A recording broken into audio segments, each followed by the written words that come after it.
Class 12 উচ্চ মাধ্যমিকের একটি টিকা কার্যকে কারণ বলে মনে করা সংক্রান্ত দোষ।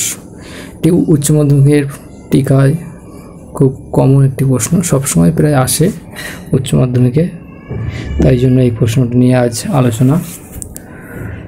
সহকার্যকে কারণ বলে মনে করা সংক্রান্ত দোষে প্রথমে আলোচনা হবে ভূমিকা।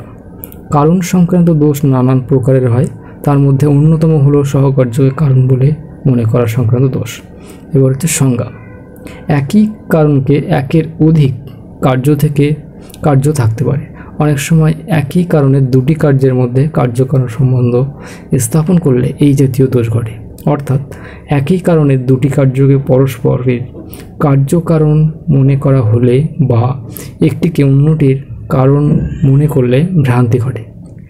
একে বলা হয় সহকার্যকে কারণ বলে মনে করার দোষ বা যুগ্ম কার্যের মধ্যে কার্যকারণ সম্বন্ধ স্থাপনের দোষ। এটা হলো সংজ্ঞা। উদাহরণ: দিনের পর রাত আসে, সুতরাং দিন হলো রাত্রির কারণ। যুক্তি বিশ্লেষণ করতে হবে। দৃষ্টান্ত: পূর্বগামী ঘটনা আর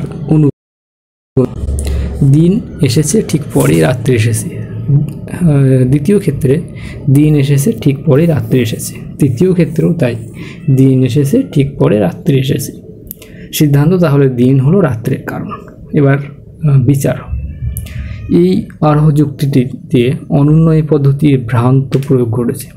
যুক্তিটি সহকার্যকে কারণ বলে মনে করার সংক্রান্ত দোষে দুষ্ট, কেননা দিন ও রাত্রি পরস্পরের নিয়ত পূর্বগামী ও নিয়ত অনুগামী হলেও শর্তহীন নয়। এখানে শর্ত হিসেবে কাজ করছে পৃথিবীর আহ্নিকগতি।